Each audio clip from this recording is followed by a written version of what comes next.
বাংলাদেশ চলচ্চিত্র শিল্পী সমিতির 2024 থেকে 26-এর মেয়াদে নির্বাচন অনুষ্ঠিত হয়েছে। এবারের নির্বাচনে জয়ী হয়েছেন মিশা ডিপজল প্যানেল। বিজয়ের হাসি হাসার পরই সাধারণ সম্পাদক পদে জয়ী মনোয়ার হোসেন ডিপজল সুখবর দেন জায়েদ খান সহ অসংখ্য শিল্পীদের। মঙ্গলবার একটি বেসরকারি টেলিভিশনে শিল্পী সমিতির ভবিষ্যৎ নানা পরিকল্পনার কথা জানান ডিপজল।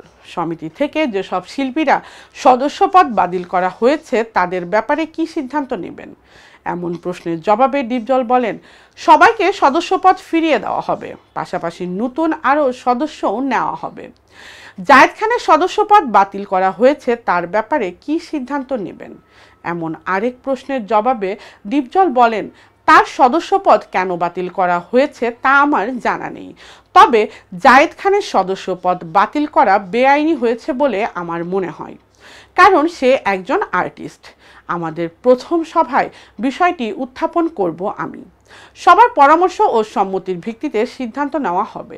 এর আগে চলচ্চিত্র শিল্পী সমিতির সাবেক সাধারণ সম্পাদক জায়েদ খানের সদস্যপদ বাতিল করে সমিতির সদস্য বিদায়ী কমিটি 2রা মার্চ অনুষ্ঠিত চলচ্চিত্র শিল্পী সমিতির বার্ষিক বনভোজনে সাধারণ সভায় এই সিদ্ধান্ত নেয় তারা।